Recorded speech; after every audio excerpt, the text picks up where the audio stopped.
Les amis, l'heure est grave. Je déconne, l'heure est pas grave du tout. Au contraire, l'heure est à la fête puisqu'il est temps de vous filmer la vidéo de mon top 2022. Le top de mes 10 meilleures lectures. Celles qui m'ont le plus marqué, celles que j'ai le plus aimées, celles qui m'ont le plus émue de toute l'année. Croyez-moi, le choix n'a pas été facile puisque 2022 a quand même été une très bonne année de lecture pour ma part. J'ai lu beaucoup de très beaux ouvrages et très peu de déceptions.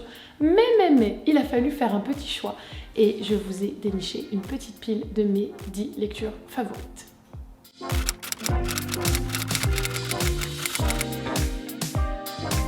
Évidemment, c'est des lectures que vous avez déjà vues passer sur la chaîne puisque je vous les ai présentées au cours de l'année. Donc je vous remettrai en barre d'infos toutes les vidéos où j'en parle vraiment en détail, où je prends mon temps pour vous expliquer l'histoire, pourquoi j'ai aimé, etc. Qu'est-ce qui m'a vraiment ému, marqué dans ces livres. Je vous laisse aller découvrir ces vidéos pour que je puisse aller assez vite dans ce top. Le but, c'est simplement de faire un petit condensé pour que...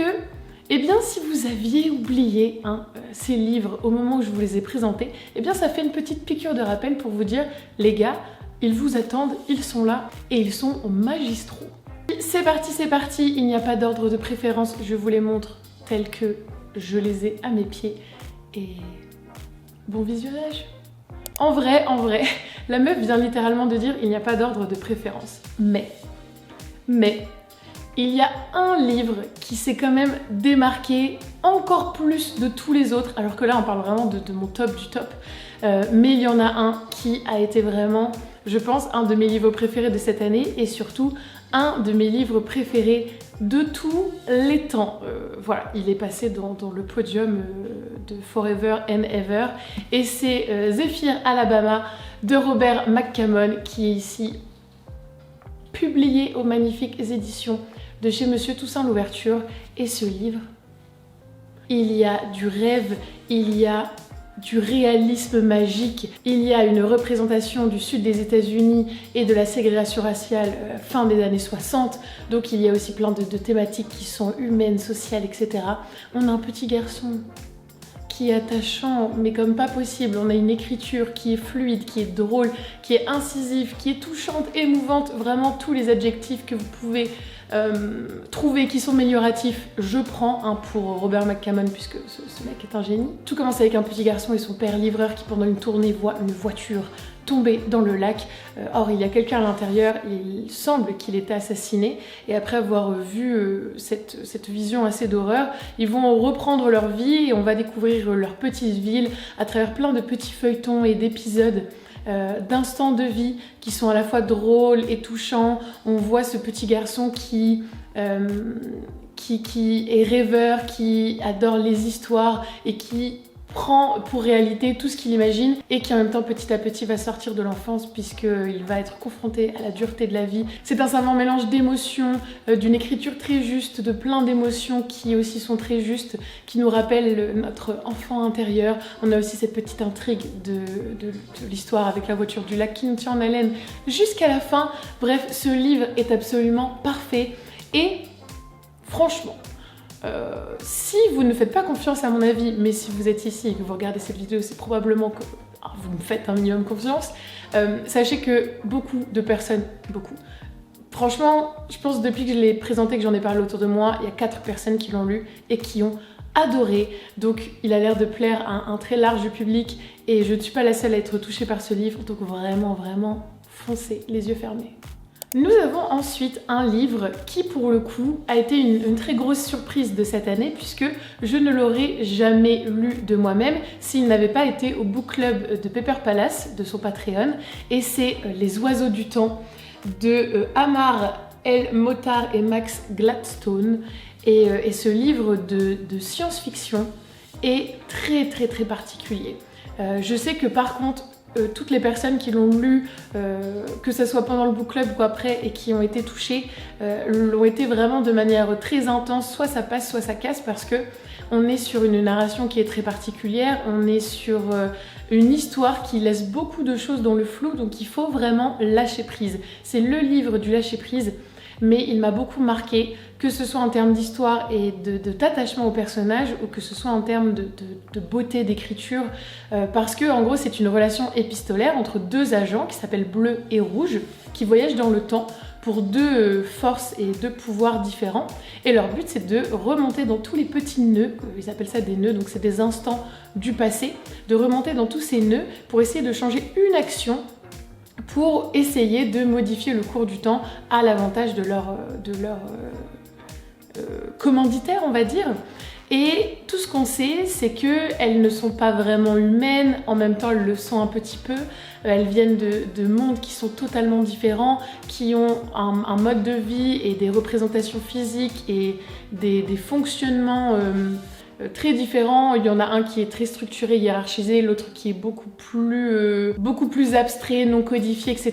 Donc ces deux agents qui sont censés se tuer et se battre l'une contre l'autre vont finir par développer un certain attachement et une relation, une histoire d'amour à travers des lettres qu'elles vont se laisser dans plein de petits endroits au cours du temps. Et vraiment la beauté de l'écriture de ce livre. Ce livre est magistralement bien écrit et surtout bien traduit du coup, puisqu'il a été traduit par Julien Bétan. En plus, je trouve que le confort des lectures des éditions Mu est absolument fantastique.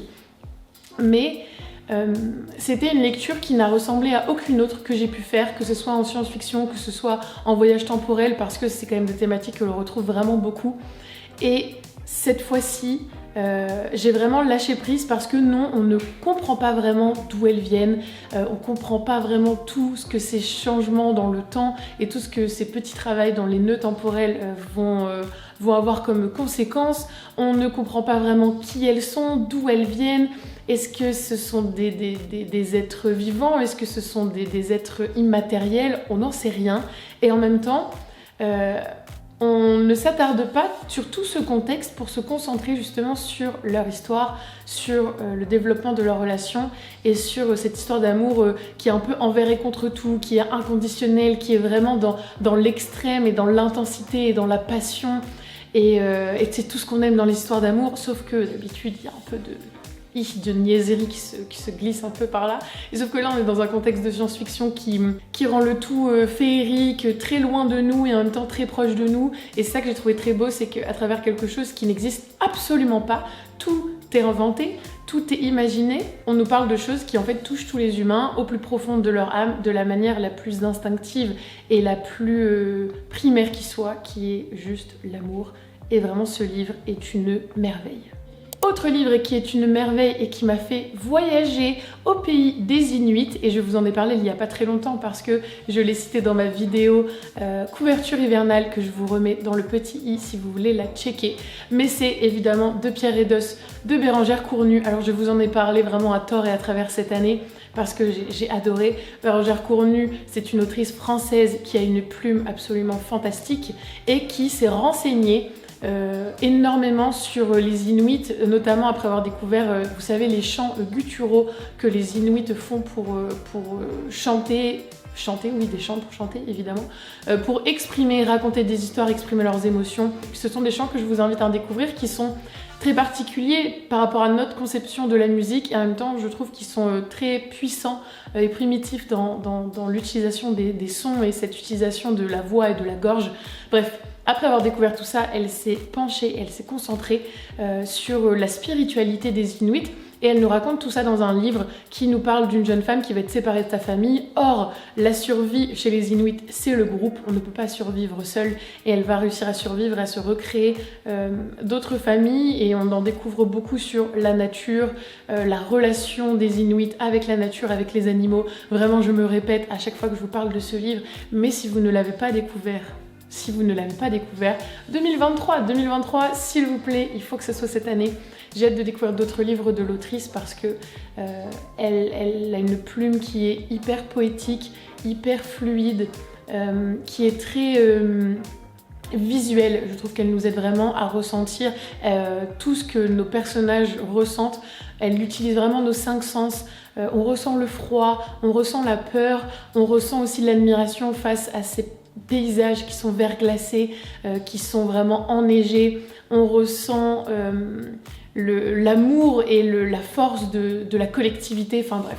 Elle est hyper forte pour nous raconter toutes ces choses qu'elle n'a pas vécues et qui pourtant semblent tellement vraies. Et j'ai hâte de me plonger dans d'autres livres en 2023 qui parlent aussi de cette culture inuite parce que j'ai été très touchée par leur manière de voir les choses.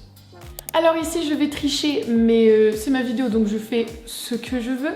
Mais je vais vous parler de la saga Les Aventuriers de la Mer de Robin Hobb. Qu'en gros on est sur 3 livres, voire beaucoup plus parce que là c'est les intégrales de chez J'ai lu et que je crois qu'il y a 3 ou 4 tomes dans chaque intégrale. Donc oui ça fait beaucoup. Mais je l'ai fini cette année. Est-ce que je l'ai commencé cette année ? Je sais plus si j'ai commencé la première intégrale en 2021 ou 2022. Dans tous les cas, Robin Hobb, c'est une de mes autrices de fantasy préférées.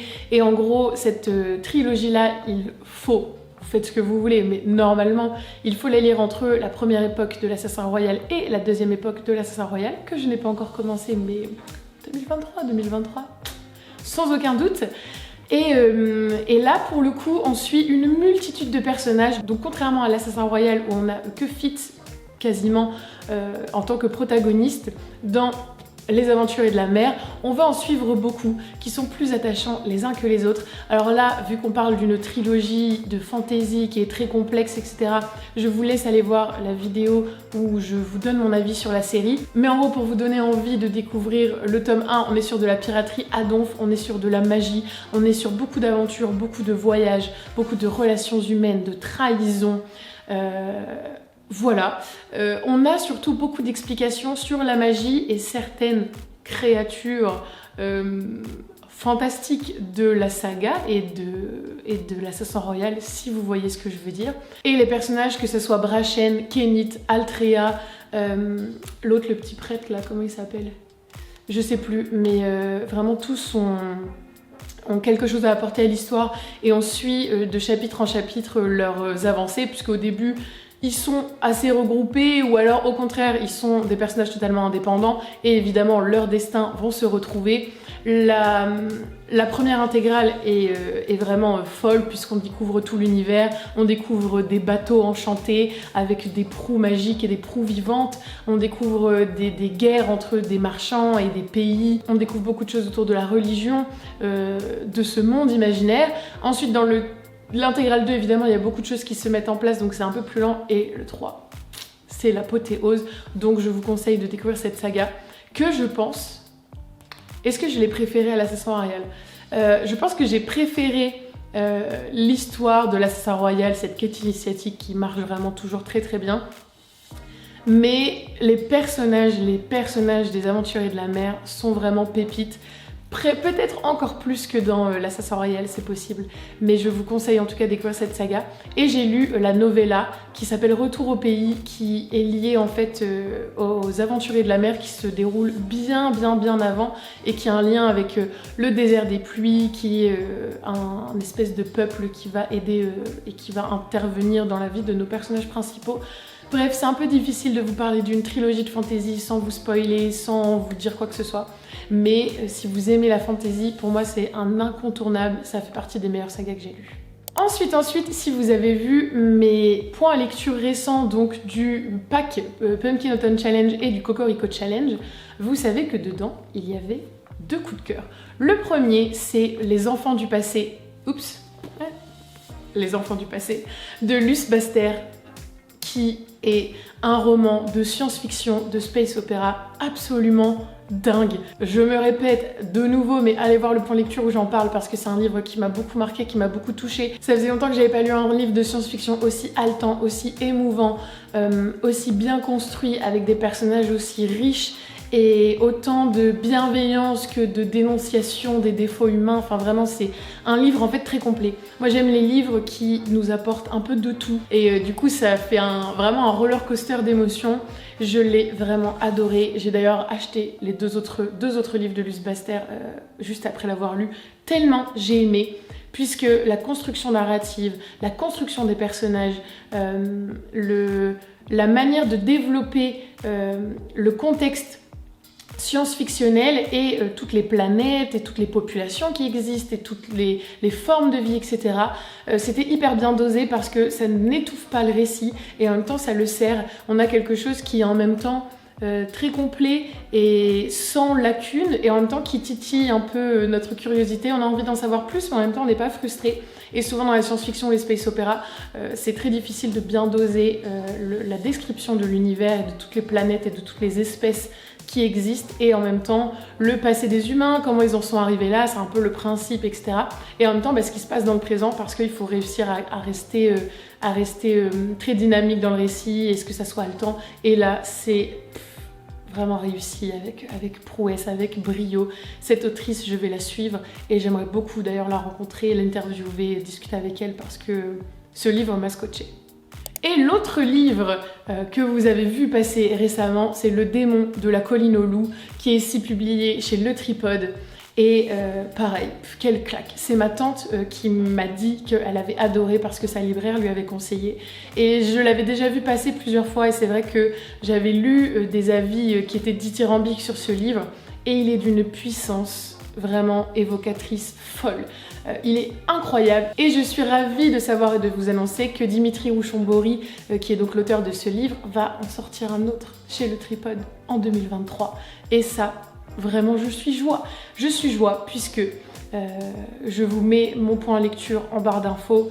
Je ne vous dirai pas de quoi ce livre parle parce que j'ai fait le choix aussi dans mon avis lecture de ne pas vous parler trop du résumé. Mais c'est vraiment une histoire de repentance, de pardon, de violence, de mémoire. C'est voilà, l'histoire d'un homme qui est en prison et qui nous raconte son passé, qui nous raconte sa vie. Et plein de trigger warning, plein de violence, plein de points sensibles, mais on est sur une violence maîtrisée, on est sur une violence qui a du sens, qui est très dure à lire et en même temps qui fait écho à la réalité, donc elle a du sens, c'est pas de la violence gratuite. Et l'émotion, la plume, l'histoire, tout est parfait dans ce livre. Et petit point pour finir, on est sur une écriture qui est pareil, absolument brillantissime, puisqu'on a vraiment l'impression d'être dans du parler et on a vraiment l'impression d'être dans la tête de notre personnage principal. Et ça, vraiment, ça ajoute du poids, ça ajoute vraiment beaucoup de choses au récit. On est vraiment sur une plume qui soutient l'histoire et je trouve que quand les deux marchent en symbiose comme ça, c'est jackpot. Nous arrivons à une autre lecture dont je vous ai parlé cet été et qui a été un véritable coup de cœur et que j'ai d'ailleurs conseillé autour de moi beaucoup après, notamment durant le club de lecture de Mademoiselle Lee, je l'avais présenté et je sais que certaines l'ont lu après et ont littéralement adoré, donc ça fait toujours plaisir quand on présente des livres qu'on a adorés et qui plaisent autant autour de nous. Je parle de L'autre moitié de soi de Brit Bennett. Et cette histoire a été absolument divine. On est sur une histoire, un roman contemporain. Donc l'autrice est américaine, elle est afrodescendante et elle va nous parler de cette histoire d'identité puisqu'en gros, il y a deux jumelles qui sont très blanches de peau mais qui sont issues d'ancêtres noirs et qui sont toujours considérées comme étant noires dans le cadre de la ségrégation raciale. Et à travers tous ces personnages secondaires principaux, on parle de la question d'identité, qui on est, comment on devient qui on est, est-ce qu'on peut devenir quelqu'un d'autre, est-ce qu'on peut changer. Toute cette question d'identité est traitée avec brio et je l'ai lu pendant les vacances et je ne pouvais pas décrocher de ce livre tellement il est bien écrit, tellement il est juste, tellement il est puissant dans la construction de ces personnages et ce qu'ils représentent. Et je pense que je répète vraiment tout le temps cette phrase, mais je suis désolée si vous en avez marre que je dise ça. J'adore quand la littérature nous parle, et je pense que c'est le propre des livres, nous parle d'expériences personnelles pour nous parler d'universel. Et ce livre nous parle de plein de personnages différents, qui vivent des expériences différentes face à l'identité, qui se posent plein de questions, qui ont plein de problématiques différentes et qui parlent de nous. Ensuite, si vous avez un peu suivi mes vidéos, j'ai consacré une vidéo entière à un livre que j'ai adoré. Je vous la mets dans le petit i, je vous conseille, recommande, allez la voir si ça vous intéresse. Ce n'est pas spoilant, vraiment, vous ne serez pas du tout spoilé sur la teneur et le contenu du livre. Vita Nostra de Marina et Sergei Djatchenko. Sergei Djatchenko qui nous a malheureusement quittés et c'est le premier tome de leur triptyque sur les métamorphoses. Et donc Vita Nostra nous parle un peu voilà, d'une quête initiatique du passage de l'enfance à l'adolescente. On est sur une jeune femme qui du jour au lendemain est en vacances avec sa mère et il y a un homme qui va lui demander de faire des choses un peu bizarres. Elle va les faire, va vomir des pièces, etc. Et ensuite il va lui dire tu vas intégrer une école. Elle va obéir, Sacha va intégrer cette école et elle va apprendre plein de choses très particulières qui sont très déroutantes, très déconcertantes. Et à travers cet apprentissage dur, difficile, psychologiquement, physiquement, mentalement, tout, vraiment hyper dur, elle va se découvrir elle-même, elle va réussir à affirmer sa personnalité. Et donc on est un peu sur une métaphore de la vie avec cette école, cet apprentissage de la magie, cet apprentissage de choses qui sont hyper abstraites, qui paraissent totalement impossibles, improbables. Une métaphore de la vie avec des choses, des apprentissages, des événements qui nous forcent à sortir de notre zone de confort, qui nous forcent à nous métamorphoser et à s'adapter, à évoluer avec le monde dans lequel on vit. Et j'ai trouvé que c'était grandiose. Les auteurs sont ukrainiens, je crois, d'origine ukrainienne, mais ils écrivent en russe. Et c'était un roman de fantasy absolument bouleversant. Alors je sais qu'il peut totalement ne pas plaire parce que si on passe à côté, je pense, des messages et de tout cet aspect allégorique du récit, on ne comprend rien. Ça semble hyper abstrait, ça semble flou. On est un peu en mode mais what the fuck, qu'est-ce qui se passe? Mais si on est touché par Sacha, parce qu'elle traverse par ses doutes, ses peurs, ses histoires d'amour, son développement en tant qu'être humain, sa relation avec sa mère, sa famille, son beau-père, etc. Si on est touché par tout ça et qu'on arrive à avoir du sens dans ces choses très étranges qu'elle apprend à l'école, je pense que ça fait mouche. Donc de nouveau, je vous laisse aller regarder ma vidéo parce que je vous en parle plus en détail et je trouve que ce livre mérite d'être connu. Mais il est déjà très connu, hein, vraiment. Je pense que vous l'avez vu passer déjà un peu partout. Donc j'apporte ma maigre pierre à l'édifice. Nous avons ensuite un livre que je n'ai pas avec moi puisqu'il est à Paris, mais c'est Incendie de Wajdi Mouawad et c'est une pièce de théâtre que j'ai lue assez récemment. Ça pour le coup, je ne vous en ai pas encore parlé, mais je ne vais même pas vous en parler dans cette vidéo. Oui, je fais durer le suspense parce qu'en gros je vais dédier une vidéo au Sang des Promesses qui est une série de 4 pièces de théâtre de Wajdi Mouawad que j'ai vraiment adoré et Incendie était mon livre préféré. Vraiment, ça faisait longtemps que j'avais pas lu un livre où à un moment dans l'histoire, je me suis dit mais non, mais c'est pas possible d'écrire une histoire comme ça, c'est pas possible d'écrire un livre comme ça, c'est pas possible de mettre ça dans une intrigue et de mettre ça comme dénouement. Ça m'a tellement choquée que je vous jure, je suis restée keblo sur le livre comme ça, à pas pouvoir lire pendant 5 minutes, à me dire mais c'est pas possible, mais non, mais il a pas pu faire ça, il a pas pu faire ça à ses personnages, il a pas pu faire ça à son histoire. Et c'est possible que vous ayez vu le film de Denis Villeneuve parce qu'il est absolument grandiose aussi, mais la pièce de théâtre est encore mieux. Mais j'ai lu beaucoup de théâtre cette année et je vais vous en parler dans une vidéo un peu envie 2023, etc. Et je vous prépare des petites vidéos que j'espère sympathiques sur le sujet pour vous donner envie de redécouvrir du théâtre, mais surtout pour vous donner envie de découvrir cette histoire Incendie de Wajdi Mouawad. Vraiment, je ne vais pas m'apesantir ici, mais sachez que ça fait partie de mes meilleures lectures de l'année. Et un peu comme Zephyr Alabama, meilleure lecture de tous les temps, je pense. Et enfin, pour finir, last but not least, nous avons Hamnet de Maggie O'Farrell. Alors ça, c'est pareil, je l'ai lu pendant le Pumpkin Open Challenge. Et ce livre a été un condensé d'émotions, puisqu'en gros, vous n'êtes pas sans savoir que Shakespeare a écrit une pièce qui s'appelle Hamlet, et on sait que Shakespeare avait un petit garçon qui s'appelait Hamlet. Quel est le lien? Cette histoire vous le raconte, mais malgré le titre du livre et malgré le fait que ça s'inspire de l'histoire de Shakespeare, le personnage principal n'est ni Shakespeare, qui n'est jamais nommé d'ailleurs dans le livre. Je pense que c'est évidemment fait exprès. Ce n'est pas non plus le petit garçon Hamnet, qui est une jumelle qui va tomber malade et donc c'est comme ça que commence l'histoire puisqu'il va aller chercher de l'aide. Non, on est sur le personnage principal de la mère des jumeaux et cette femme qui a été toujours très différente des autres, mise au banc de la société, qui est proche de la nature, un peu sorcière même, qui va vraiment faire son petit bout de chemin sans se laisser amoindrir par les cases dans lesquelles elle devrait rentrer, les normes de la société dans lesquelles elle devrait répondre. On est vraiment sur un personnage très féministe. On est sur l'histoire de cette femme qui va devoir s'affirmer dans ce monde, qui va créer cette famille, et on est surtout sur une histoire de deuil parce que la petite fille est malade, il y a la peste, je ne vous spoil rien, tout ça c'est dans la 4e de couverture et c'est comme ça que l'histoire démarre. Et c'est vraiment un livre très bien écrit qui parle des émotions de ces personnages, je trouve, avec tellement de précision et de justesse. C'est ça en fait le propre du récit, parce que oui, dans cette histoire on a Shakespeare, on a cette mère, on a ses enfants, mais tout se tourne autour en fait de cette relation. Et il n'y a pas de grands événements, mais on retourne dans le passé, on découvre comment ils se sont connus, on découvre cette superbe histoire d'amour qui est autour du respect, l'acceptation de l'autre, etc.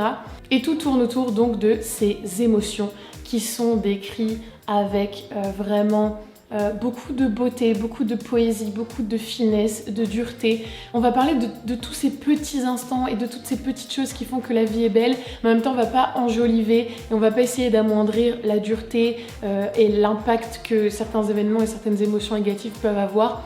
Mais on est juste sur ces personnages qui essayent de survivre, qui essayent de vivre, qui essayent de profiter et de tirer profit au mieux de cette maigre vie. De s'accomplir eux-mêmes, de s'accomplir dans leur rôle familial. Et vraiment, Maggie O'Farrell a une plume qui est absolument incroyable. De toute façon, tous les livres que je vous ai présentés sont extrêmement bien écrits. Je pense que je peux pas avoir de coup de cœur pour un livre qui est vraiment bien au niveau de l'histoire, mais qui a une écriture assez banale ou qui n'a rien de particulier sans être mauvaise. Moi, je suis toujours vraiment très happée par les plumes, par la beauté des mots, par la beauté des tournures de phrases. Et vraiment, Maggie O'Farrell fait ça avec génie. Je vous conseille Hamnet, vraiment, si je ne vous avais pas convaincu dans la dernière fois que je vous en ai parlé, eh bien, on remet une couche et s'il vous plaît, lisez Hamnet en 2023. C'en est tout déjà pour cette vidéo. Je suis vraiment contente d'avoir pu faire une petite piqûre de rappel pour ces meilleures lectures de 2022. Vraiment, cette année a été très riche en bonnes lectures pour moi. En vrai, je commence quand même à connaître mes goûts de lecture, donc c'est quand même très rare que je choisisse des livres qui me déçoivent totalement, ou quand c'est le cas, c'est que j'étais influencée par l'extérieur, par exemple des livres préférés des Français, des incontournables, ou que j'ai voulu préparer une vidéo et que je me suis pas forcée, mais voilà, que j'ai lu des livres qui de mon premier instinct n'auraient pas intégré ma pile à lire ou des choses comme ça. Mais en règle générale, je connais quand même très bien mes goûts. Et là, bon bah, vous avez vu, c'est vraiment tout ce que j'aime. Du contemporain étranger, du contemporain français. On a beaucoup de SFFF évidemment, et je me suis redécouvert une passion récente pour le théâtre, donc vous allez voir ça prochainement sur la chaîne. J'espère que ça vous aura donné envie de redécouvrir ou découvrir ces livres si vous n'avez pas eu l'occasion de vous pencher sur la question quand je les ai présentés initialement sur la chaîne. Ça fait toujours plaisir de remettre en avant des livres qu'on a beaucoup aimés. Et surtout, bah, n'hésitez pas à aller regarder mon top de l'année dernière. Et ça fait des petites vidéos un peu sympas qui ont beau être datées chaque année, sont un peu pérennes et restent dans le temps, parce que si vous avez des goûts assez similaires aux miens, bah, je vous invite à les regarder. Je vous la mets juste là. La vidéo top 2021 parce qu'il y a moyen que vous trouviez chaussures à votre pied dans cette sélection là aussi. Je vous souhaite d'excellentes fêtes de fin d'année. J'espère que vous avez passé un joyeux Noël. J'espère que vous allez passer un très bon nouvel an. J'ai plein de vidéos de fin d'année assez sympas en préparation. Donc j'espère qu'on va passer encore de très heureux instants ensemble. Merci d'avoir regardé cette vidéo. Merci d'être toujours présent ici sur cette chaîne. Merci d'être de plus en plus nombreux. Ça me fait vraiment chaud au cœur, ça me fait plaisir. Je vous prépare plein de choses pour 2023, mais ça, je vous en parlerai dans une vidéo envie 2023, un peu ce que je prépare, ce que j'aimerais bien faire et tout. Voilà, que dire d'autre? Bah rien, merci mille fois, je suis tellement reconnaissante pour la chaîne YouTube, pour tout ce que vous m'apportez, pour les échanges qu'on a ici sur Instagram, suivez-moi sur Instagram. Voilà, que dire d'autre? Bah rien, je pense que je peux me taire, je pense que je peux vous souhaiter plein de belles choses, vraiment le meilleur du meilleur du meilleur, que ce soit en termes de lecture, de vie personnelle, de vie professionnelle, de voyage, d'amis, de rire, de tout ce que vous voulez. Et je vous dis à plus dans une prochaine vidéo. Salut!